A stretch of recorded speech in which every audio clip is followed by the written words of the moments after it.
Detoxification is really misunderstood in today's time, and detoxification feels like something that we have to do externally or something extra that we need to do in order to detoxify. But in reality, body is in the continuous process of detoxification. The biggest thing that facilitates detox is the colon and the gut. I just understood and I just was introduced to the concept of gut microbiome and how important it is, how horribly we've been taking care of our gut. If people want to better their gut health, 3 inexpensive, easily available things that they can do. If we have the digestive function right, it can allow us to detoxify in a much better way. So we were going to discuss detox pathways in this segment. And so now when you speak about detox pathways for the body, I would really like you to end it by giving them one definite way in which it can help them and what they can practice to help get rid of toxins from their body. First of all, like we said, detoxification is really misunderstood in today's time. And detoxification feels like something that we have to do externally or something extra that we need to do in order to detoxify the body that we have. But in reality, body is in the continuous process of detoxification. And in order to explain this in a very simple language, we'll break it down into 4 things. So the first and the most primal way our body detoxes is via sweat. Sweat is the primary way to get the toxins off. And it's no rocket science that if we move, we sweat more. And in order for the body to produce more sweats, we need to be well hydrated as well. In our previous talk, when we talked about remineralizing the water that we drink, so when we sweat, body loses a lot of electrolytes and minerals that we have. Wait, so when we make fun of people who sweat a lot, their bodies are actually functioning better than ours? Is that what you're saying? Rather than thinking that their body is functioning better than ours, we can think of it in other perspective. The body's requirement for detoxification is higher, or rather that toxin buildup at this point in time is high. So it also helps to regulate the body temperature. And body's temperature is depending upon how well our thyroid gland is functioning, but that's for a completely different episode that. Yeah, so sweat has 2 purposes. And in order to facilitate this process, we need to move more. That's number 1. The more stagnant the things are, the more lack of flow there is. And the more lack of flow there is, the more reduced detoxification we have. Okay. So exercising is about more than just looking good. It's about detoxification. It's about keeping your internal functioning right and helpful for health overall. And also, apart from movement, one thing that really helps and something that we have incorporated for you is the use of sauna, which allows us to sweat a lot. Now, everybody might not have access to sauna and might not be able to use sauna to sweat on a regular basis. But walking is something that does wonders to your body. Walking is something that has been an evolutionary part of us. And human beings are designed to walk for a longer duration of time, walk and throw. So when you walk in a way that you're walking at a steady pace for a longer duration of time, that does a little more to your body than all the other kind of activities that we do. And there have been researches which show that walking more than 8,000 steps a day can drastically reduce the mortality rates that we have. And if we are wanting to incorporate walking, the best time to walk would be to walk after a meal. Because when we walk after a meal, it does things to facilitate digestion. And it also balances the blood sugar levels that we have. The next detox pathway. So the next detox pathway is something that people have heard about, know about, but don't understand it very well, is something called as the lymphatic system that we have. So lymphatic system is made up of 3 parts. One is the lymph, that is the fluid that we have. Other one is the vessel, it's the network of the thing that carries the fluid. And there are also something called as lymph nodes. So lymph nodes are basically the checkpoints that there are throughout this network that is within our body that we have. So the lymph node acts as a filter to filter all the pathogens, bacteria, and all the other things that are unwanted by the body that we have. And this node consists of white blood cells, or WBC as we know them. So once the lymph fluid reaches the node, the WBCs help to fight off the virus, pathogens and bacteria that they are, and they dump those in the blood flow that we have. And many a times people feel knots in their groins, in their necks. I feel a knot always behind my ear, in their armpits. In my hand also sometimes. Okay. Yeah, so those knots are just lymph nodes getting saturated with the lymph fluid. Okay. And if one is experiencing those, that is your sign that you need to take a back seat, maybe reduce the toxin load at this point in time, rest it out, because if you are not going to rest it out, you may fall sick very soon, and your body will force you to rest from that point on. And again, what facilitates the lymph nodes is movement. Again, movement. Yeah, but this time it is movement done in terms of plyometry. So like jumping on a trampoline, stretching the body out. Yoga does a very good job. So, okay. So you're saying yoga, any dancing. Okay, jumping, dancing, yoga. And doing activities where your body moves from one position to another. Right. So incorporating mobility days, which can be a yoga day as well, or doing specific stretches for the kind of workout that you have done, that will be really beneficial. Right. I'm going to speak to Junaid today about my mobility day. Yeah. So what would be the next step in detoxing, the next pathway? So the biggest thing that facilitates detox, which we are going to talk about next, is the colon and the gut. If done right, the gut can be the biggest tool that can facilitate the detox pathway. If done wrong, gut can be a source of toxin load. I don't think I know anyone who does not have a leaky gut. And I just understood, and I just was introduced to the concept of gut microbiome and how important it is to our functioning, and how horribly we've been taking care of our gut. And there is absolute no diversity. I recently took a gut microbiome test, and I took the test thinking, I've just been at the, extremely strict with my the food intake and extremely healthy lifestyle. So I expected to get glowing results on that gut microbiome. And I remember my call to you, Alkesh, what is this report? It's a nightmare. It's an absolute failure. I have failed. I had less than 1% of the good probiotic bacteria that I needed for. Less than 1% when the ideal healthy human needs about 22%. And I had less than 1%. So it was an absolute fail on my gut microbiome test. So I'm all ears to know how I can improve gut health. Yeah. So the experts are kind of divided onto the gut microbiome thing. But the general understanding is if we diversify the kind of food that we eat, we kind of diversify the gut microbiome composition we have as well.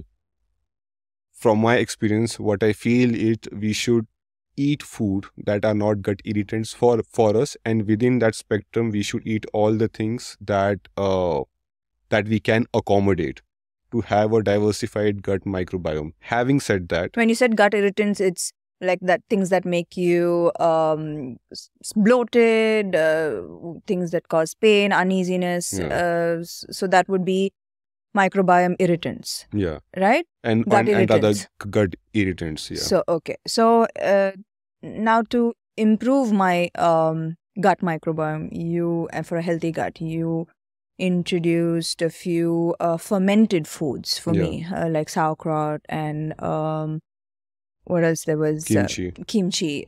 So if people want to better their gut health. Yeah. 3 inexpensive, easily available things that they can do.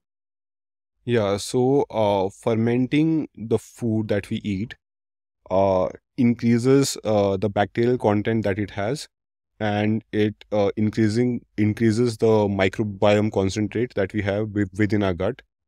So sauerkraut and kimchi are the things that we traditionally know have a very high amount of microbiome content to it. But many Indian foods, like, there is one thing that I stumbled upon, it's called as Panta Bhaat. So you take rice and you soak it in, you put it in water and you ferment it overnight. Exactly, like kanji. Okay. And when you eat it the next day in the morning, right? In the morning, Would you say that eat it on an empty stomach? Yes, if you can eat it on an empty stomach, that will be the best. So that will increase the gut microbiome diversity that we have. Apart from that, there are a lot of drinks, fermented kombucha drinks. And all of those drinks. Just make sure there's not much sugar in it. Yeah. And there are also a lot of traditional drinks that we can make at home, yogurt-based, buttermilk-based. But, I've always wondered, the yogurt and the curd that come in retail, do they actually have... What I follow is, I believe that they do not come with it. Right. But eventually, when we put it through a fermentation process, it increases the concentrate of probiotics that it would have. Okay. It is always safe to assume that they would not have it, and we have to work towards making it that. Even if it has, it helps that way, because if it has and we are taking efforts to make it better, then we are having a better product. Yeah, because especially I was surprised to see my results, because I've been taking a pill, a probiotic tablet. Yeah. There are tons of that in the market, and I've been taking that for years. Yeah. So how come my reports are so poor? So it's clear that obviously it's better to get your probiotics from live bacterial, from foods, from fermented foods. I think that your body is able to absorb that way better than taking it in a pill. What would you say about that? If you're buying a store-bought, if you're using a store-bought product and it's been on the shelf, in all likelihood it has crossed the temperature threshold that it has, and all the stuff that should be live is dormant at that point in time. So that's one thing. The only exception is soil-based probiotics. So if we take soil-based probiotics, those are more temperature resistant. If our schedule and our work life doesn't allow us to put in that effort into going into the kitchen and making all those stuff, and we do not have access to all those things. If you are buying the products that have been on the shelf, soil-based probiotics is the stuff that we should be going for. Okay. Again, disclaimer, guys, this is just from personal experience. This is not endorsing any product or the use of a product or not using a product. We're not endorsing that. This is just from personal experience, and this is not medical advice of any sort. This is purely based on using things, understanding the body, and over many, many years. Yeah. So this is what has worked for us or not worked for us. Yeah, and also it's a little difficult to find a soil-based probiotic in India right now. Or maybe you can come up with a brand or a product, that, yeah. Soil-based, you say? Soil-based, yeah. Okay. yeah. At this point in time, going the traditional route, fermenting our food and consuming it from there would be the best. It's the easiest, it's the best. Yeah. And like you said, like kanji it's what every child used to get when they were sick. It's something in every Indian home. Yeah. Before we move on to the next pathway, there is also a very important thing that we need to touch upon if we are talking about gut, that is the digestive function that we have. So when we talked about, when we are stressed and we are always forward looking to work, body does not understand the difference between a perceived threat and a real threat. And the survival mechanism takes the front seat and other function takes the back seat. The one function that takes the back seat is the digestive function that we have. and that takes a backseat in a way that body it reduces the amount of stomach acid that it releases During stress, is it? yeah. Okay. And let's just say when we eat our food, and if the stomach acid is less, we won't be able to break down our food, and the food will not be digested in a proper way. And when the food is not digested in a proper way, the body can't evacuate the food. That's why people have constipation. And when the food is half digested and sitting in the gut, it gets fermented. And the fermented food is a fodder for the bad bacteria within the gut. And that kind of tips the balance between the good bacteria and the bad bacteria we have within the gut. So even if you're having all the probiotics in the world, if your digestive system is not functioning correctly, then the balance that we are looking for, we won't be able to get. And also stomach acid has a function of keeping the bad bacteria in the gut in check. And also that half fermented food is also a toxin load to the body, and the body kind of reabsorbs that. So that's why I said if we have the digestive function right, it can allow us to detoxify in a much better way. But if it's compromised, it can add to the toxin load that we have. Now, having said that, what do we do about this? Number one, we should be doing it. Our parents have been asking to do it. We have been traditionally doing it. But before eating the food, we need to get our mind centered, the thoughts centered, and practicing gratitude before oh my we God, eat. this is something that I just recently started doing was before I eat to just say a line or two, thank you for this food, and thank you food for nourishing me and healing my body. This is something and obviously as a child in a Christian household, my mom would pray before every meal, and it was compulsory to pray before each meal, and I think that's in every household, right? But somehow we none of us do it anymore. So how does that help with digestion? So practicing gratitude has this thing where it gets the balance back from fight and flight to rest and digest. So if we do it right before when we are going to eat, it facilitates the release of stomach acid. Wow. Within our gut. So you're saying, suppose I'm on a really stressful call and I'm like eating, right? My digestion is like messed up. For sure. Oh, damn. That's like everybody, right? Like that's everybody. Nobody actually sits down and eats without doing other chores. I think we've lost that habit completely. And that is messing up our digestive system. And also, I'm not a fan of working lunches. Working lunches. Which everybody, almost 90% of professionals do it. They work through lunch, and that is okay. And having meals on the go. And and all those things is going to compromise the digestive function that we have. If you are somebody who is going through this, who is always wired when they're trying to eat and they're facing constipation, try to have apple cider vinegar as they eat food. So let's just say take 200 ml of water, add 2 teaspoons of apple cider vinegar to eat. Before a meal? No, just take the first bite and sip apple cider vinegar. Keep doing that. That kind of acidifies the gut environment that we have. So till the time we work on the stress levels that we have and we get the mental balance in check, that can be a good tool in order to mitigate the damages that we are going to have till the time we reach to that point. It's insane, right? Like you're supposed to work hard for to live an amazing life. And then at the end of the day, all we do is work. We don't even have time to eat food well, eat food in the way that food is meant to be consumed. It's just so sad that we have to, I hope not everybody has to find out the hard way that of all of the bad habits that we have. And that's the reason for this podcast, so that people can take preventive measures and just understand what we're doing wrong, because we're doing so many things wrong during the course of the day that we had no idea that we were doing wrong.